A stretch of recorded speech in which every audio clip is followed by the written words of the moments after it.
ನಮಸ್ಕಾರ. ರವಿಕಾಂತಿ ನ್ಯೂಸ್ಗೆ ಸ್ವಾಗತ. ಅನ್ನದಾತರಿಗೆ ಅನ್ಯಾಯ, ದೇಶದ ಬೆನ್ನೆಲುಬು ಆದಂಥ ರೈತಿಗೆ ಇಷ್ಟೊಂದು ಅನ್ಯಾಯ ಆಗತೈತಿ. ಬೆಳಗಾವಿ ಜಿಲ್ಲಾ ತುಂಬೆಲ್ಲ ರಾತ್ರಿ ಅನ್ನದ, ಹಗಲು ಅನ್ನದ, ಬಿಸಿಲು ಅನ್ನದ, ಮಳೆ ಅನ್ನದ ಅಘೋರವಾದಂಥ ಹೋರಾಟವನ್ನು ನಡೆಸಕ್ಕಂಥ ರೈತರಿಗೆ ಇವತ್ತು ಬೆಲೆ ನಿಗದಿಪಡಿಸೋಕ್ಕಾಗವತ್ತಂದ್ರೆ ಸರ್ಕಾರಕ್ಕೆ ನಾಚಿಗೆಟ್ಟು ಸರ್ಕಾರ.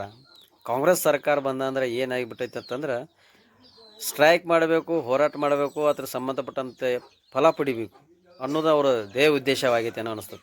ಸಕ್ರೆ ಫ್ಯಾಕ್ಟ್ರಿ ಮಾಲಕರಿಗನ ಸಪೋರ್ಟ್ ಮಾಡೋಕತ್ತೈತೆ ಹೊರತು ಸಚಿವರು ನೋಡ್ರಿ, ಸಚಿವರುಗಳನ್ನ ಅದಾವ ಕಾರ್ಖಾನೆ. ಈ ಸಕ್ಕರೆ ಸಚಿವ ಎಲ್ಲಿ ಹೋದ, ಉಸ್ತುವಾರಿ ಸಚಿವರು ಎಲ್ಲಿ ಹೋದರು? ಇವರೆಲ್ಲರೂ ಮಾಯ ಆಗಿಬಿಟ್ಟಾರ. ರೈತ ರಸ್ತೆ ಮ್ಯಾಗ ಬಿದ್ದು ಹೋರಾಟ ಮಾಡಕತ್ತಾನೆ. ಏನೋ ಪಡ್ಕೋಬೇಕಾದ್ರೆ ಹೋರಾಟ ಮಾಡೇ ಪಡಿಬೇಕು. ಇಲ್ಲೇ ಮಹಾರಾಷ್ಟ್ರದವ್ರು ನೋಡಿ ನಾಚ್ರಿ, 3,450 ರೂಪಾಯಿನ ಕೊಡ್ಲಾಕತ್ತಾರತ್ತ. ನಮ್ಮ ಕರ್ನಾಟಕದಾಗ ಇವ್ರಿಗೆ ಯಾಕೆ ಕೊಡೋಕ್ಕಾಗೋದು? ಶಕ್ತಿ ಫ್ಯಾಕ್ಟ್ರಿ ಮಾಲಕರ 2 ಫ್ಯಾಕ್ಟ್ರಿಗಳನ್ನ ಕಟ್ಟಕತ್ತಾರ, ಅದ ಫ್ಯಾಕ್ಟ್ರಿ ಮ್ಯಾಗ ಮತ್ತೊಂದು ಕಟ್ಟಕತ್ತಾರ. ಅದ್ರ ಬಗ್ಗೆ ಈ ಹಿಂದಿ BJP ಸರ್ಕಾರದವರು ಇದ್ದಂಥ ಸಚಿವರು ಶಶಿಕಾಂತ್ ನಾಯ್ಕ ಅವರು ರೈತರನ್ನು ಉದ್ದೇಶಿಸಿ ಒಂದೇ ತಮ್ಮ ಅನಿಸಿಕೆಯನ್ನು ಹೇಳಿದರು. ಕೊಡಾಕ ಬರ್ತೈತಿ, ಕರೆ ಎಲ್ಲ ಸಕ್ಕರೆ ಫ್ಯಾಕ್ಟ್ರಿಗಳ ಮಾಲೀಕರು ಹೊಂದಾಣಿಕೆ ಮಾಡಿ ಮಾತಾಡ್ಕೊಂಡು ಅದನ್ನು ನಿಗದಿಪಡಿಸಲಿ. ಆದರೆ ನಮ್ಮ ಸಂಗಮ್ ಫ್ಯಾಕ್ಟ್ರಿ ಸಕಟ್ ನಾವು ಇವತ್ತು ಬಂದ್ ಮಾಡಿದ್ದೀವಿ. ಅದಕ್ಕೆ ಸರ್ಕಾರಕ್ಕೂ ಅವರು ಒತ್ತಾಯ ಮಾಡ್ಯಾರ. ನೋಡ್ರಿ ಅವ್ರು ಹೇಳಿದ್ರು, ನನ್ನ ಸಕ್ಕರೆ ಕಾರ್ಖಾನೆ ಹೇಳಿ ಬಂದ್ರು, ಅವ್ರು ಒಪ್ಕೊಂಡಿದ್ದಾರೆ. ಇವತ್ತು ಸಕ್ಕರೆ ಕಾರ್ಖಾನೆ ಸಕ್ಕರೆ ಕಾರ್ಖಾನೆಗಳು ಸಹಿತ ಇವತ್ತು ನಿಮ್ಮ ಸಕ್ಕರೆ ಕಾರ್ಖಾನೆ ಹೆಸರು, ನಿಮ್ಮ ಸಕ್ಕರೆ ಕಾರ್ಖಾನೆ ಹೆಸರು ಹೇಳ್ತಲ್ಲ, ಸಂಗಮ್ ಸಹಕಾರಿ ಸಕ್ಕರೆ. ಈಗ ನೀವು ಜಿಲ್ಲಾ ಉಸ್ತುವಾರಿ ಏನು ಹೇಳಕ್ಕೆ ಇಷ್ಟ ಪಡ್ತೀರಿ? ಈಗ ಜಿಲ್ಲಾ ಉಸ್ತುವಾರಿ ಈಗಲೂ ಸಹಿತ ತಮ್ಮಣ್ಣನೇ ಅಲ್ಲದವ, ನಮ್ಮ ರೈತರನ್ನ ಅದಾರ. ಇವತ್ತು ತಾವು ಅರ್ಥ ಮಾಡ್ಕೊಡ್ರಿ. ಏನು ಇನ್ನು ಈ ಗೊಬ್ಬರ ರೇಟ್ ಜಾಸ್ತಿ ಆಗ್ಯದ, ನೀರು ರೇಟ್ ಜಾಸ್ತಿ ಅದ, ಇಟ್ಟು ರೇಟ್ ಕೊಟ್ರೆ ಆಗಂಗಿಲ್ಲ. ಈ ಸಲ ಎಷ್ಟು ಘೋಷಣೆ ಮಾಡಿ ಪಕ್ಕದ ಮಹಾರಾಷ್ಟ್ರದವ್ರು 3,410 ರೂಪಾಯಿ 50 ರೂಪಾಯಿ ಕೊಟ್ಟು ಒಯ್ಯಾತಾರೆ. ಇವತ್ತು ಎಷ್ಟು ಕಿಲೋಮೀಟ್ರ್ ಮೇಲೆ ಒಯ್ಯಾತಾರೆ? 150 ಕಿಲೋಮೀಟ್ರ್ ಮೇಲೆ ಒಯ್ಯಾತಾರೆ. ನಾವು ಇಲ್ಲಿ 25 ಕಿಲೋಮೀಟ್ರ್, ಅದನ್ನೊಂದು ಎಷ್ಟು ಅದು ಕಿಲೋಮೀಟ್ರದ ಅಂತರ ಇವತ್ತು ಅದನ್ನು ಬಾಡಿಗೆ ಕಡಿಮೆ ಮಾಡಿದ್ರೆ ಆರಾಮಾಗಿ ಹೊಂದಾಣಿಕೆ ಆಕೈತಿ. ಇವತ್ತು ಅದನ್ನು ಕರೆದ ಎಲ್ಲ ಸಕ್ಕರೆ ಕಾರ್ಖಾನೆ ಅಂತ ಮಾನ್ಯ ಮುಖ್ಯಮಂತ್ರಿಗಳು ಕರೆದ ರೈತ ಪರ ಹೋರಾಟ ಮಾಡ್ತಕ್ಕಂಥ ರೈತರ ಕಬ್ಬು ಬೆಳೆಗಾರನ ಕೆಲವು ಪ್ರಮುಖರನ್ನು ಕರೆದ ಕೂತು ಮಾತಾಡಿಸಿ ಇದನ್ನು ಸಮಸ್ಯೆಯನ್ನು ಬಗೆಹರಿಸ್ತಕ್ಕಂಥ ಕೆಲಸ ದಯಮಾಡಿ ತಾವು ಮಾಡಬೇಕು. ಮಾನ್ಯ ಮುಖ್ಯಮಂತ್ರಿಗಳಿಗೆ ಮನವರಿಕೆ ಮಾಡಿಕೊಡ್ಬೇಕು. ನಾ ಏನು ಇದೇ ಹೇಳಲ್ರಿ, ಆ ಟ್ಯಾಕ್ಸನ್ನು ಇವತ್ತು 300 ರೂಪಾಯಿ ಕೊಟ್ಟರು ನಡೀತದೆ. ಇವತ್ತು ನಾನು MLC ಇದ್ದಾಗ ಒಂದ್ಸಲ 160 ರೂಪಾಯಿ ಪರ್ ಟನ್ ಸರ್ಕಾರ ವಾಪಸ್ ಕೊಡ್ತಕ್ಕಂಥದ್ದನ್ನು ಒಪ್ಪಿಸಿದ್ದೀವಿ.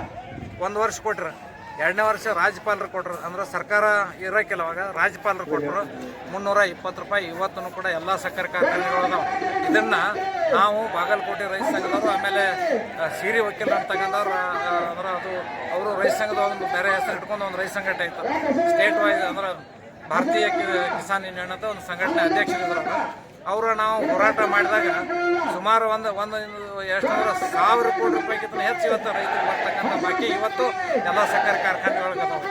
ಅದನ್ನು ಸಹಿತ ಇವತ್ತು ವಾಪಸ್ ಮಾಡ್ತಕ್ಕಂಥದ್ದನ್ನ ಇವತ್ತು ಕಾರ್ಬನ್ ಕ್ರೆಡಿಟ್ ಏನಿದೆ ಮಾತಾಡಿದ್ರು, ಇದು ಸರ್ಕಾರ ಇವತ್ತು ಸಕ್ಕರೆ ಕಾರ್ಖಾನೆಗಳು ಹಣ ಕಳಿಸ್ತದ, ಅದನ್ನು ರೈತರು ಕೊಡಿಸ್ತಕ್ಕಂಥ ಕೆಲಸ ಇವತ್ತು ಆಗಬೇಕು. ನಾಳೆ ಅಧಿವೇಶನದಾಗ ತೊಗೊಂಡು ಯಾವ ಕಾರ್ಖಾನೆಗಳನ್ನು ಸಹಿತ ಇವತ್ತು ಮುಟ್ಸಿಲ್ಲ. 2 ಹೆಣ್ಣಲ್ಲ ಇವತ್ತು 160, 2007-8 ಬರ್ತಕ್ಕಂಥ ಆ ಹಣ, ಅದ್ರ ಜೊತೆಗೆ ಕಾರ್ಬನ್ ಕ್ರೆಡಿಟ್ಗೆ ಇವತ್ತು ಸರ್ಕಾರ ಪ್ರತಿ ರೈತರಿಗೆ ಇವತ್ತು ಪರ್ ಹೆಕ್ಟರಿಗೆ ತಾವು ಕೊಡ್ತೀರಿ 5,000-10,000 ಎಟ್ಟು ಇದನ್ನು ಮಾಡಿದಾರೆ. ನಿಖರವಾದಂತ ಗೊತ್ತಿದ್ದಿಲ್ಲ, ಅದು ಬರ್ತದೆ.